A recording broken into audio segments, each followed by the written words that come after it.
بسم اللہ الرحمن الرحیم۔ اخوت اسلامی، امت کو قوموں میں مت بانٹو۔ بیٹا، بہت سے مسلم ممالک ایسے ہیں جو اپنے مسلم باشندوں میں قومی اور نسلی تعصب کی روح پھونکنے میں لگے ہوئے ہیں۔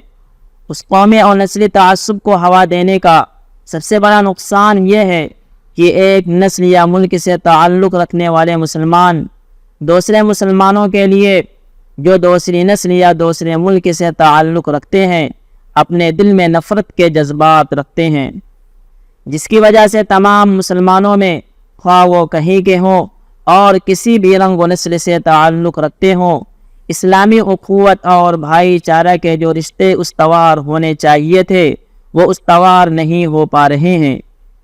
ہر کوئی اپنی نسل کو سب سے افضل اور برتر سمجھتا ہے اور اپنی قوم اور برادری کے علماء اور قائدین سے چمٹا رہتا ہے، دوسری نسل اور برادری کے لوگوں کو کمتر سمجھتا اور انہیں حقارت کی نظر سے دیکھتا ہے، خواہ وہ کچھ بھی ہوں اور کیسی ہی خوبیوں کے مالک کیوں نہ ہوں۔ اس طرح ہم مسلمان خود اپنے ہاتھوں اپنے دشمنوں کے خوابوں کو شرمندہ تعبیر کر رہے ہیں۔ ہمارے دشمن تو چاہتے ہیں کہ ہم مسلمان ٹکڑیوں میں بٹے رہیں اور باہم دست و گریباں رہیں، لہذا قومیت، وطنیت، برادری واد اور نسلی تعصب کے جو نعرے لگائے جا رہے ہیں اور ان چیزوں کو جو بہت اہم بنا کر پیش کیا جا رہا ہے، کبھی بھی اس سے فریب مت کھانا اور گمراہ کن میڈیا کے اس طرح کے نعروں سے ہمیشہ ہوشیار رہنا۔ اور بہت سے تمہارے مسلمان بھائی جس طرح نسل پرست ہو گئے، تم ان کی راہ پر چل کر نسل پرست نہ ہو جانا۔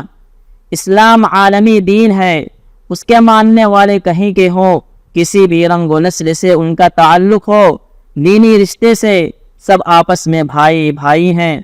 تم بھی عالمی بنو اور اسلام نے جو تمہیں عالمیت عطا کی ہے اس کو چھوڑ کر نسل اور قوم کی تنگنائیوں میں اپنے کو محدود نہ کرو، مسلمانوں کے حالات سے باخبر رہو۔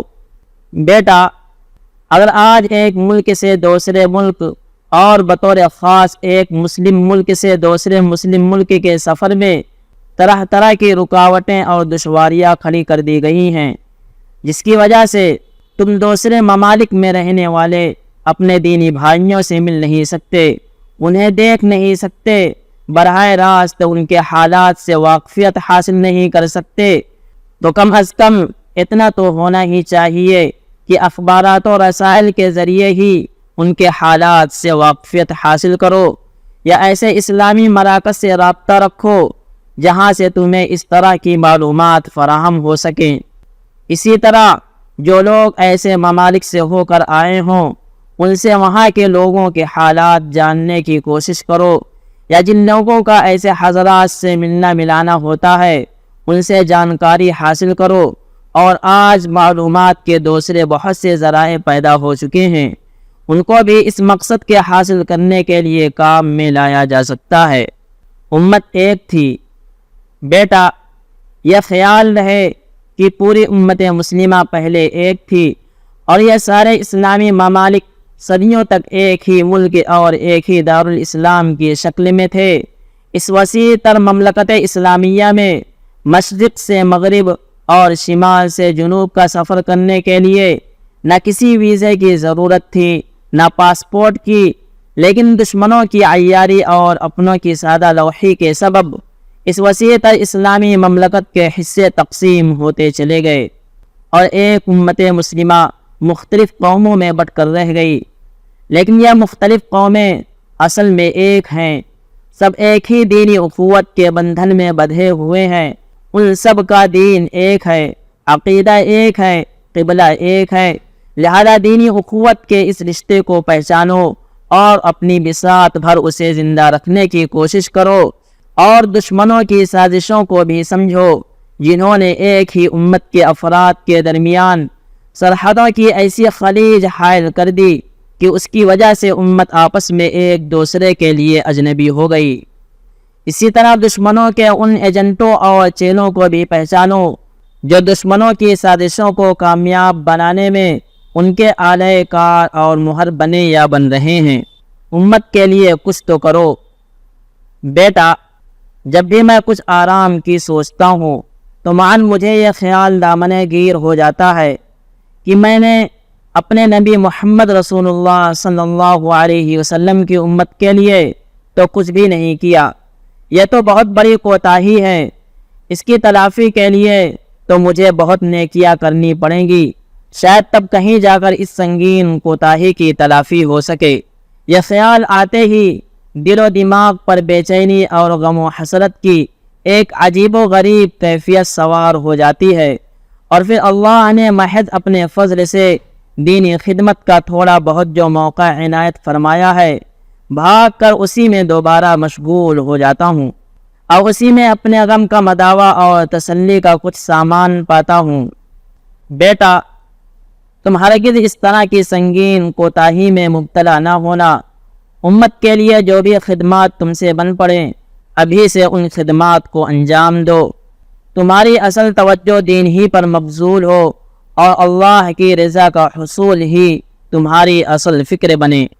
بیٹا، کبھی کبھی اپنے سے یہ سوال کیا کرو کہ تم جس امت محمدیہ کے فرد ہو، اس امت کے لیے اور امت کے افراد کے لیے آخر تم نے کیا کیا ہے؟ کہیں تم ان لوگوں میں سے تو نہیں جو دوسروں سے لیتے تو ہیں مگر ان کو کچھ دیتے نہیں؟ اگر تمہارا شمار ایسے لوگوں میں ہے تو تم بدترین انسان ہو۔ اگر تم بیرونی حملوں سے دفاع کے محاذ پر امت کا دفاع نہیں کر سکتے تو کم از کم اپنی سوسائٹی اور معاشرے کے اندر امت کی تعمیری و اصلاحی سرگرمیوں میں ایک سرگرم کارکن اور مستعد رضاکار بن سکتے ہو۔ اگر تم یہ بھی نہیں کر سکتے تو پھر اپنے گھر کو ہی سمجھداری کے ساتھ اچھے انداز سے چلاؤ اور تمام اہل خانہ کو اچھی تربیت دو۔ اگر تم خدا نخواستہ اس مد کے بھی نہ ہو تو کم از کم اتنا تو ہونا ہی چاہیے کہ اپنی نمازوں اور دوسری عبادتوں کی اچھی طرح پابندی رکھو۔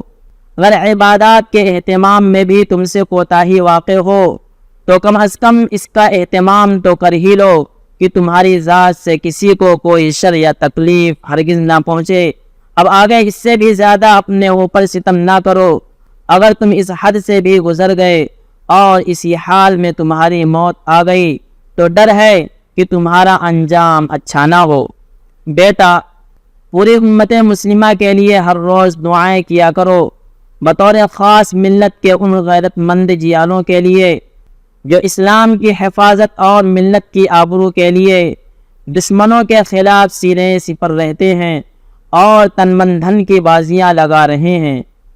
بیٹا، اس چیز کو اپنی زندگی کا لازمی معمول بنا لو تاکہ ملت سے تمہارا دینی اور روحانی ربط قائم رہے اور تمہارے دل میں اخوت اسلامی کا احساس زندہ اور بیدار رہے۔